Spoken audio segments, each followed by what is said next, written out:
Muchísimas gracias, Gerenta, por tus palabras y que me han metido un compromiso, porque oyéndola digo, ¿y ahora qué digo yo?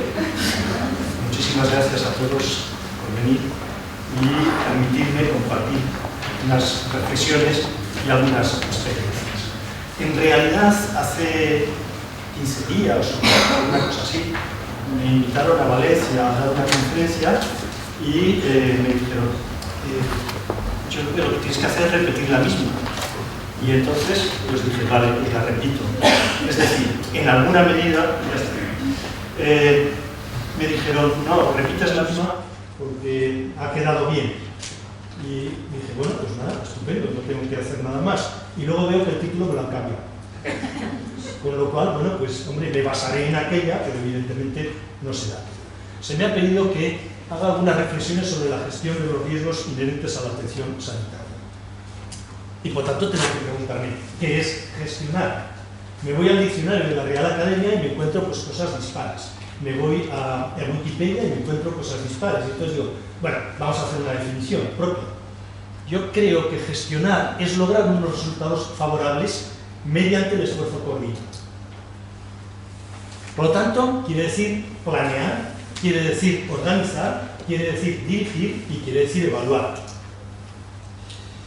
Así que sobre esto intentaré, sobre este esquema intentaré incrustar parte de la conferencia que impartí en Valencia. Y empezaré con un párrafo para la reflexión, que tengo que leerlo porque soy incapaz de retenerlo todo en la cabeza. Cada mañana recorro los pasillos del 6º piso a la casa del especialista para indagar nuevos detalles. Ese hombre tiene tu vida en sus manos y yo confío en él. Pasa como una corriente de aire, distraído y apurado, dándome engorrosas explicaciones sobre enzimas y copias de artículos sobre tu enfermedad que trato de leer pero no entiendo. Parece más interesado en hilvanar las estadísticas de su computadora y las fórmulas de su laboratorio que en tu cuerpo crucificado sobre esta cama. Palabras que dedica Isabel Allende a su hija Paula cuando está en coma en una unidad de cuidados intensivos de uno de los grandes hospitales de Madrid. Esto es lo que siente. Lo que siente y transmite es que la banda de sintonía del emisor y el receptor no están sintonizadas. Bien, pero es difícil cuando el resultado de la asistencia se sabe incierto o se sabía positivamente que va a ser francamente malo. Vean así nuestra imagen.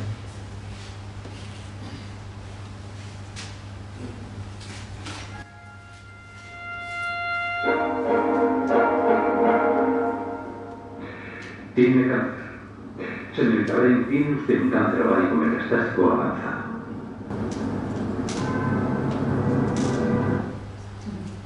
¿Cómo centrar la atención en el paciente ante situaciones tan dramáticas? No es un reto fácil. Bien, después de escribir Paula, escribió La suma de los días.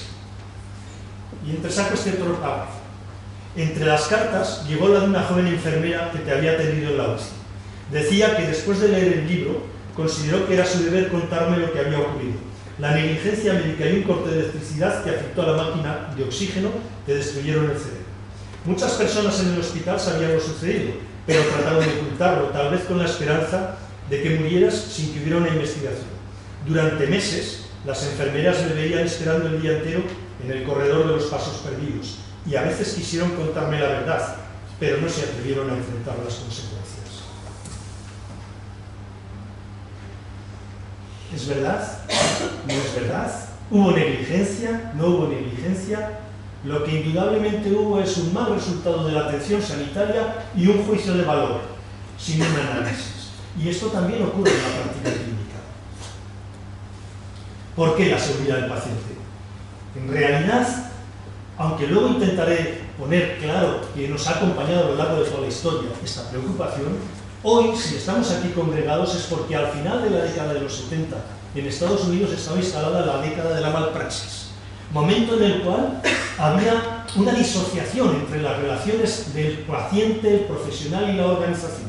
Y como no estaban en sintonía, empezaba a peligrar incluso la sostenibilidad del sistema. Las demandas a profesionales sanitarios tenían caracteres epidémicos y además iban increciendo. Es por esto que la administración encargó al profesor Brennan que dirigiera una investigación para saber las causas de la negligencia y poder actuar sobre ellas. Esas causas le pusieron en disposición de ofrecer a la comunidad que los hospitales tenían riesgos y a cuantificarlos en unas determinadas proporciones. Ese informe luego fue utilizado por el Instituto de Medicina, que ha sido mencionado por la gerenta en la presentación de la mesa, con declaraciones tan provocadoras como mueren más norteamericanos a manos de profesionales sanitarios que de cáncer de mama, accidentes de tránsito o SIDA. Pero lo que no cabe la menor duda es que desde ese informe la seguridad del paciente pasó a ser el elemento nuclear de la calidad, asociado con el resto de las dimensiones y componentes de la misma, y que hoy nadie en la comunidad científica, ni siquiera en la sociedad, lo discute. Podríamos seguir con un caso más cercano, un caso que nos proporcionó una alumna que tuvimos en el máster de seguridad del paciente y calidad asistencial, especialista en medicina intensiva, a propósito de un curso sobre investigación en seguridad que impartimos para la Organización Mundial de la Salud y que, como se van a quedar en la presentación, al pie de la misma tienen el enlace para poder recuperar todas las conferencias que componían el curso, que eran 8. Y si te queda el curso virtual Seguridad del Paciente OMS, directamente les llevará también a la página y se lo podrán descargar. Bien, estamos ante un paciente de 75 años en tratamiento quimioterápico por cáncer que ingresa a la unidad de cuidados intensivos por un shock séptico secundario a infección respiratoria por su inmunodepresión. Está en tratamiento con ventilación mecánica no invasiva, con drogas vasoactivas, antibióticos de amplio espectro, analgesia, paracetamol y cloruro mórfico y midazolam a dosis bajas. Ante la intensificación del dolor, el facultativo añade dosis extras al cloruro mórfico en perfusión continua que tenía pautada. Anota cloruro mórfico a 0.5 miligramos, 0.5 miligramos. Aquí está la aplicación informática en la que el profesional introduce el dato.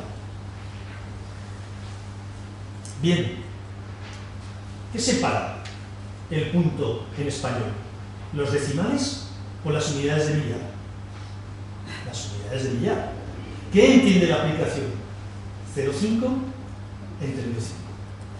El facultativo, ante la elevada dosis registrada, la enfermera, ¿qué es lo que interpreta? Lo normal, pues que se ha decidido poner en marcha medidas de limitación del soporte vital. Es un enfermo con cáncer que tiene una determinada edad, etcétera, etcétera. Por lo tanto, no le extraña demasiado. Al pasar el médico de guardia a visita por la tarde, se da cuenta de que el paciente tiene una depresión respiratoria, está somnoliento y examina el tratamiento y rápidamente se da cuenta del error. No se le ha administrado 0,5, sino 5. Inmediatamente, pues suspende el tratamiento, administra un antagonista de la morfina, la Naloxona, y el paciente recupera la situación anterior. Este problema tenía una solución fácil. Bastaba con poner una barrera en el sistema que, si se pretendía utilizar el punto como separador de decimales, no lo aceptará, que es lo que hace ahora. Alguna vez he contado esto en Madrid y me dicen si es la aplicación que tenemos y que sí que permite poner la coma. Claro, porque es una aplicación que se reparó como consecuencia de la detección de este error. Los errores nos acompañan, pero tenemos que aprender de ellos para hacer que el sistema tenga más barreras. Porque claro, cuando el paciente sufre daño, normalmente no es tan solo por un error profesional, es por la conjunción de varios errores profesionales y varios fallos del sistema. Como consecuencia de esa alineación, a veces el paciente tiene daños y a veces pues no los tiene, y son entidades bien distintas de las complicaciones. En el contexto sanitario no les descubro nada si les digo que se trabaja bajo presión, que se toman decisiones inmediatas, que implican tecnologías complejas. El lenguaje hombre-máquina es extraordinariamente complicado y eso hace que la asistencia sanitaria sea compleja. Consecuencia de ello, ocurren eventos adversos, a veces dañan al paciente, a veces el daño es grave e incluso a veces el paciente muere. Y eso es una realidad que tenemos que conocer. ¿En qué medida? Fíjense, 1,6 cada 1000 ingresos. Evidentemente superior a las muertes por tráfico.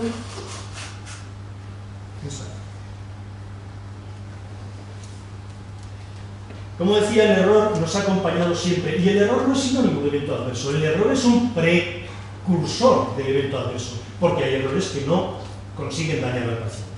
Pero el error nos ha acompañado siempre, y por eso el principio hipocrático atribuido a Hipócrates, al menos, pues en definitiva, pretende que apliquemos esa máxima, ante todo no hacer daño. En la práctica es esto, decía, determina el pasado, diagnostica el presente, pronostica el futuro y en cuanto a las enfermedades trata habitualmente de ayudar, o por lo menos de no dañar. Desde entonces para acá encontramos en la literatura suficientes ejemplos que dan buena cuenta de que efectivamente en la comunidad científica esta ha sido nuestra preocupación constante.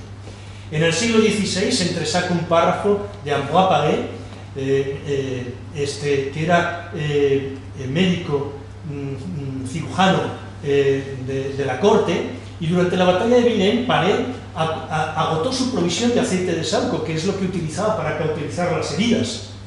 Improvisó un remedio, porque no tenía su remedio habitual. Ese remedio era una composición de yema de huevo, aceite de rosas, trementina, pero pensaba que sus pacientes morirían durante la noche, porque era un remedio casero que él había puesto en marcha. Inesperadamente, los pacientes tratados con este remedio estaban al día siguiente sin fiebre, sin inflamación y con poco dolor, mientras que los que habían sido tratados con la cauterización tenían gran dolor, tumor e inflamación en torno a sus heridas. Se dio cuenta de su error y lo publicó para que otros aprendieran, para que otros pudiéramos aprender. Siglo XIX. Demostró la ineficacia de un acto médico Pierre-Charles Alexandre-Louis. Aplicó la estadística para buscar evidencia en las prácticas clínicas y publicó su resultado, que era que la sangría no tenía ninguna utilidad en los procesos inflamatorios. En el siglo XIX, que les diré de Semmelweis, ese médico que se dio cuenta que las mujeres que eran atendidas en las salas por matronas, en el alumbramiento, tenían una mortalidad 10 veces inferior a las que eran atendidas por médicos o estudiantes de medicina en las salas correspondientes. Espículas cadavéricas, pensó, era el problema. ¿Por qué? Porque venían de la sala de disección. Todavía no estamos en la era microbiológica. Y él puso una medida, una barrera al sistema. A partir de hoy, 16 de mayo de 1847, todo médico o estudiante que salga de la sala de autopsias y se dirija a la de los alumbramientos, tiene obligado antes de entrar en esta a lavarse cuidadosamente las manos en una palangana de agua clorada. Dispuesta a la entrada. Esta disposición rige para todos sin excepción. Lo firmó y lo publicó. Y por eso cada año celebramos el Día Mundial de la Higiene de Manos, que este año ha sido dedicada a la cirugía precisamente. Mira tus manos. Es el eslogan que este año la Organización Mundial de la Salud ha dispuesto para el Día Mundial de la Higiene de Manos. No puedo pasar por alto a Florence Nightingale. Puede parecer extraño que el primer principio de un hospital sea no hacer daño a los enfermos. En la guerra de Crimea, que con medidas higiénicas redujo la mortalidad de manera espectacular. Pero es necesario decirlo, porque la mortalidad hospitalaria es muy alta comparada con la extrahospitalaria. Y un error mal manejado, el de nada menos que Koch. En 1882 reportó a la comunidad científica la causa de la tuberculosis, el Mycobacterium tuberculosis. En 1890, en el marco de un congreso internacional, dijo que iba a desvelar el remedio secreto, teniendo en cuenta que las leyes alemanas de la época prohibían ese secretismo, pero dijo que revelaría el descubrimiento de un tratamiento para la tuberculosis. Las crónicas dicen que murió pensando que él estaba convencido de que así era. En realidad, no era un tratamiento para la tuberculosis lo que ofrecía la comunidad científica, sino para el diagnóstico, la tuberculina. En el siglo XX, el primer estudio del error médico lo lleva a cabo un insigne cirujano, Ernest Samuel Codman. Puso en marcha en su hospital un sistema de vigilancia de los errores recogiendo incluso propios, que los transmite así. He cometido un error de habilidad de más grueso calibre e incluso durante la operación he fallado en reconocerlo. Su idea era que era necesario conocer esos errores, divulgarlos entre la comunidad científica e incluso dar cuenta de ellos a los pacientes y a su familia. Ernest Amory Coleman. A él se debe el programa de estandarización de hospitales en Estados Unidos, que dio lugar al nacimiento posterior de la Joint Commission, la agencia más reconocida internacionalmente y a lo largo de la historia como acreditadora de la calidad de los hospitales en Estados Unidos y Canadá. Errores hay de todo tipo. Hay errores hasta merecedores de un premio Nobel. Es el caso de Gas Moniz, que en la década de los años 30 del siglo pasado pues hizo una aportación a la comunidad científica extraordinaria, la angiografía cerebral. Pero por eso no mereció el Nobel, no le dieron el Nobel. El Nobel le fue dado en 1949 por su descubrimiento del valor terapéutico de la lobotomía en determinados procesos de psicosis. De todos los errores hemos aprendido. Y por eso el Instituto de Medicina dice que la seguridad del paciente junto con la atención centrada en el paciente son las dos dimensiones transversales de la calidad de la asistencia. Y afortunadamente eso hoy nadie lo duda en la comunidad científica. Por lo tanto, ¿qué es gestionar? En el caso de la seguridad del paciente, será medir el daño, será comprender sus causas, identificar soluciones, evaluar el impacto de esas soluciones y trasladar la evidencia a la práctica clínica para aprender precisamente de las experiencias. ¿Tenemos diagnósticos del daño? En nuestro país sí. Ha sido mencionado por la gerenta en sus amables palabras de presentación el estudio ENEAS, el estudio APEAS y también el estudio de ARCAS. 3 estudios en 3 escenarios: hospital, atención primaria, centros sociosanitarios. Y tenemos cuantificado, por lo tanto, el daño y tenemos cuantificado además la naturaleza del mismo. Y eso nos permite hacer esta asunción para nuestro país un año cualquiera. Las últimas cifras publicadas, desgraciadamente, son de 2009. No se han publicado desde entonces las siguientes, lo harán en breve, me imagino. Pero en España, en un año, en los hospitales se producen 82 millones de consultas, 5 millones de altas, 42 millones de estancias hospitalarias, 4 millones de intervenciones quirúrgicas, 4 millones y medio millón de partos, 26 millones de urgencias. Y en los centros de salud, 226 millones de consultas, 34 millones de consultas de pediatría y 133 millones de consultas de enfermería. Con este denominador ya nos impacta menos el numerador, pero sigue siendo impactante. En un año hemos de esperar medio millón de eventos adversos. Hemos de esperar 3 millones si incluimos los incidentes de urgencias y hemos de esperar en atención primaria 300.000 eventos adversos al año. Por tanto, estamos hablando de una dimensión más que destacada. ¿Y en un hospital como este? Pues en un hospital como este hay que esperar alrededor de 2.000 pacientes con evento adverso al año, que supongan un extra en estancias de 11.500 y, en definitiva, tendremos una determinada proporción de infecciones relacionadas con la asistencia sanitaria, de problemas relacionados con los fármacos, de relacionados con los procedimientos e incluso de éxitos. Son esperables 4. De ellos, además, estos 4 evitables.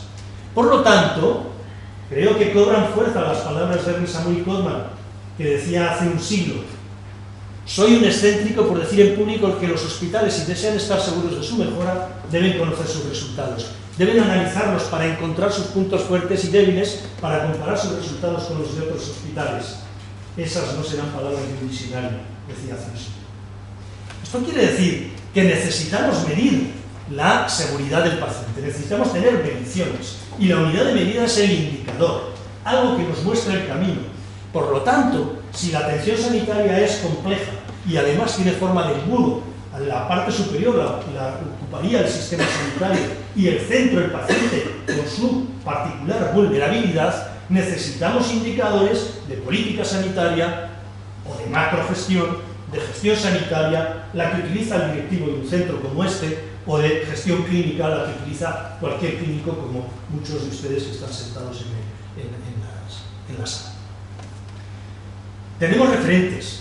La Joint Commission desde el año 2004 nos viene ofreciendo objetivos con los correspondientes indicadores para la seguridad del paciente. Basta con entrar en su página y se pueden actualizar. Cada año los actualiza. Y he de decir que además hoy es un centro de referencia, un centro colaborador de la Organización Mundial de la Salud para la búsqueda de soluciones para la mejora de la seguridad del paciente. También tenemos aportaciones de eventos centinela como los del NQF, que establece una serie de ellos y que esos dieron pie a que en la Comunidad Valenciana hace aproximadamente 3 o 4 años se elaboraran los indicadores centinela para esta comunidad. Tengo que decir que a fecha de hoy no tiene otra comunidad, la gallega, pero ninguna otra más que yo sepa. No sé si los vascos luego nos dirán, si los tienen establecidos, ya me están diciendo que no. Por tanto, esto es un avance importante. Cuando ocurre uno de estos eventos en cualquier centro sanitario valenciano, es necesario llevar a cabo un análisis causa-raíz para que podamos aprender de los errores, transmitirlos a otros y, a tenor de lo que venimos, el discurso que venimos manteniendo, mejorar la atención sanitaria. También es muy recomendable, porque da unas pistas extraordinarias para la mejora de la seguridad, la estrategia de seguridad del Ministerio. Esta estrategia se puede descargar libremente de la red y de verdad que es un documento yo diría que de obligada lectura.